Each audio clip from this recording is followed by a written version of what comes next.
Hello class, glad to see you again. Today, instead of looking at life on Athena, Poseidon, or Artemis, I'll be looking at the biology of fictional worlds. From The Walking Dead to Mario to that Google dinosaur game, I'll look at anything, as long as it has other creatures than just humans, though I'll still look at worlds where people have changed, such as My Hero Academia or The Time Machine. Look it up, it's really good. And what better way to start these classes off than Among Us. Sussy baka. I know, I am very late to cash in on the Among Us craze, but I want to bring a little fan theory of mine to light.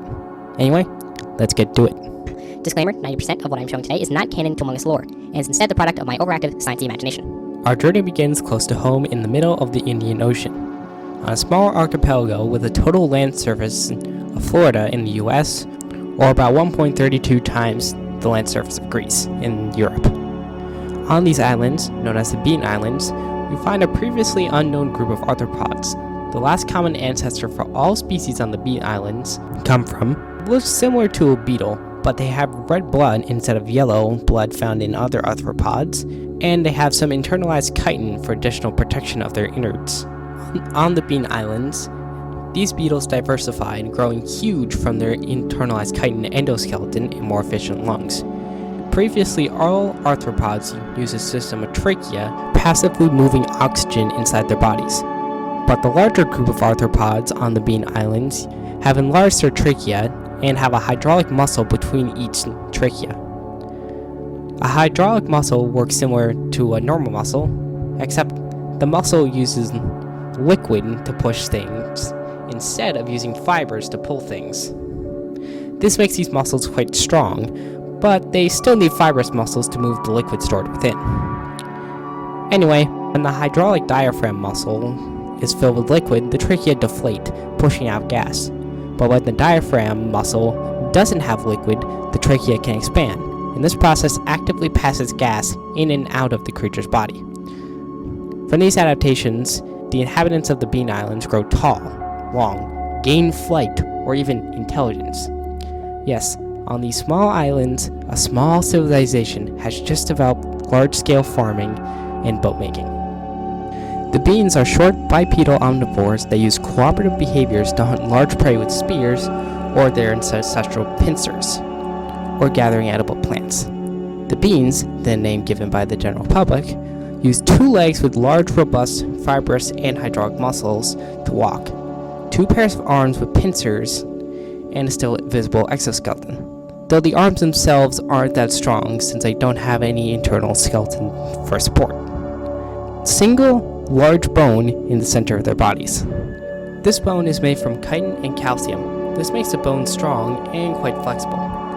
Their exoskeleton mostly covers a sac on their back, which contains their tracheal lungs, and their head for protection. Also, they keep their mandibles, which aid in manipulation and breaking down food.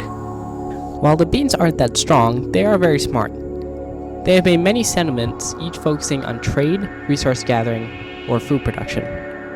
While the individual islands aren't that big, the biggest islands are able to support large-scale fruit tree farming and a crop derived from a local flower that's similar to a carrot, though has the nutritional content of a potato, allowing for a total population of 430,000 beans on the Bean Islands. When humans found the beans, they saw that their unique biology made them more suited for space travel than humans, since they're smaller, meaning they require less supplies, and their single large bone allows them to go from high gravity to low gravity with little repercussions. Knowing this, humans took a small population of beans to the mainland on their own accord to educate them on engineering and space travel. Over the next 100 years, the beans are educated in NASA and the European Space Agency with the purpose of using them with the new warp drive technology to set up colonies for humans, while also recording scientific data and running space facilities such as mirror company buildings on Earth and Alpha Centauri C. Our next stop is Polis, a high-gravity planet that's mostly a cold, rocky desert.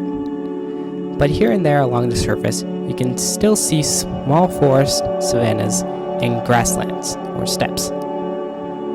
The crust is quite active and thin, with a mantle that's hotter than Earth, leading to some areas that have low elevation to unfreeze any ice in there to form liquid water from the hot mantle melting the ice. Polis itself orbits a K-class star, which makes it weaker than our Sun and more unstable. Despite Polis having 1/3 of itself blown to Kingdom Come, like in Adventure Time, life has adapted into its now thinner atmosphere. Most plants along the surface of Polis have orange pigments to photosynthesize, and most modern plants have either many palm tree-like leaves close to the ground at the equator, or have thin stalks covered in needles everywhere else. Most animals on Polis come from two surviving members of the last mass extinction. One is an eel-like organism that has 4 eyes, 4 pairs of short limbs for grabbing oyster-like organisms and prying open their shells, gills lining its back, and red blood. Another organism looks similar to a horseshoe crab on Earth. These creatures have a shell on its back, blue blood, 5 pairs of limbs, a bulb-like eye near the tip of its tail, 2 more eyes on its head, and mandibles around its mouth. In its throat, the crab contains grinding surfaces and muscles that wrap around the throat. When said muscles tense up, the grinding surfaces grind against each other in a rotating motion. This is useful for grinding up small chunks of meat or plant matter before they are pushed into the stomach. The eel evolves into fish-like organisms in the only large remaining surface ocean, with 2 limbs used for either grabbing prey with praying mantis-like limbs, or revolving hairs for filter feeding, or smaller arms used for tearing off chunks of plant matter. Also, some species have evolved to walk on land as large, lumbering herbivores or speedy predators, with their front limbs evolved into powerful pincers. One notable creature from this lineage is the horned buffalo. This species uses 3 pairs of limbs for moving around its environment, with its large body similar in size to a hyena or panther. Its front limbs have evolved for intra-species competition for access to mates and to move up the ranks of the herd hierarchy.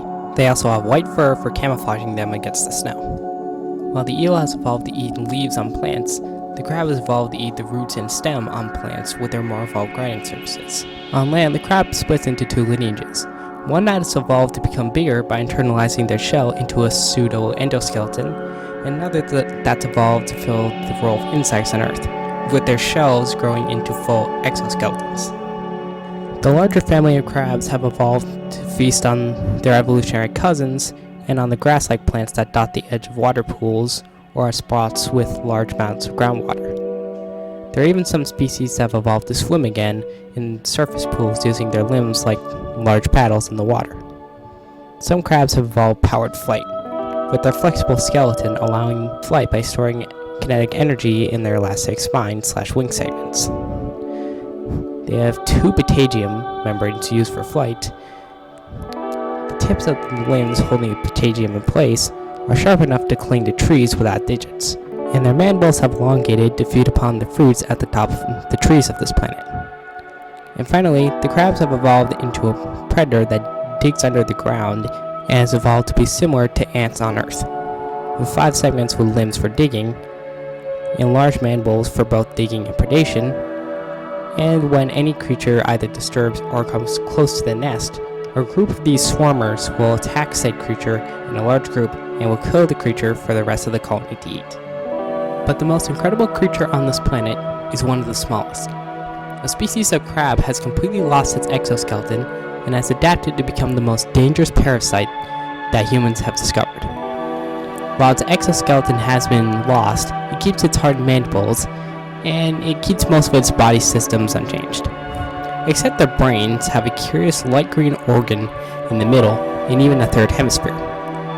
But the special thing about these parasites happens when they find another organism. When the parasite finds another creature to take over, it first burrows its way into the back of its head and takes over the motor functions. It then moves its prey into a secluded area for digestion. During digestion, the parasite uses the creature's body as a kind of chrysalis where it metamorphoses into an adult parasite, and looks similar to the first creature it found. After the parasite becomes an adult, it can now shapeshift into any and all plants and animals it has consumed. For example, it can grow more limbs, eyes, claws, bark, and leaves anytime the parasite wants or needs. It's a nice rhyme. They use this adaptation to blend into herds or communities of animals, so they can thrive off what the herd can bring them. And with their biological advantages, they can easily move their way up herd social structures or colony hierarchies. When mating, the parasite asexually produces offspring in a similar manner to some species of frogs on Earth. And the parasite gives their offspring 1 or 2 specimens of DNA that the parasite has consumed. This is to keep genetic diversity up and to give their offspring certain advantages in some environments, as when the parasites are young, they cannot shapeshift.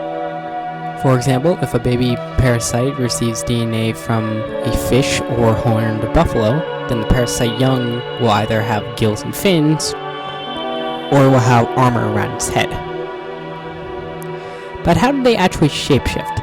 Well, the parasites use a complex system of stem cells, cells that can specialize in any cell in your body, elastic nerve and muscle cells, and parts of their brain.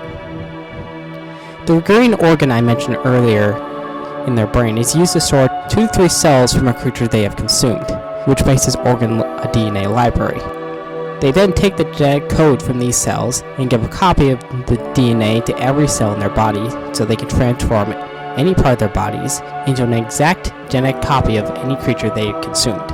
Also, the third hemisphere in their brain is used to control their stem cells and elastic cells for shapeshifting, telling which cells should elongate, retract, or change their genetic code into another species. While the parasites themselves are quite variable and powerful, they do have one fatal weakness. They transform their cells into another creature. They have to shut off their immune system as not to confuse their bodies to think that their own cells are intruders, or even attack their own brains. So that's why you don't see parasites running around everywhere. Most of them die from sickness at a very young age. Ever since the beings have found out that these parasites have existed, they've had to suss out who was a parasite after every voyage back to Earth, mirror buildings, or polis. Many times the parasites end up defeating the crewmates by wrecking the ship, and by using his intellect to convince that someone else is the parasite. Finding this out, the beings have added more roles to their community, with scientists to perform research, medics to help with disease outbreaks. They can't really help against the parasites because, as stated before, they do turn to an exact genetic copy of whatever they transform into, and engineers to fix the ship. For this, some parasites have resorted to using their shapeshifting more often by turning into other crewmates to confuse the rest of the crew. Well, class, I hope you liked this expedition into Polis and Among Us.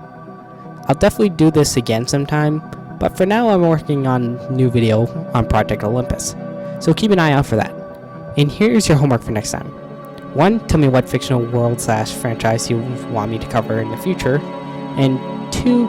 Give me an essay on the basic biological systems of a beetle. You have until my next upload to turn in your homework.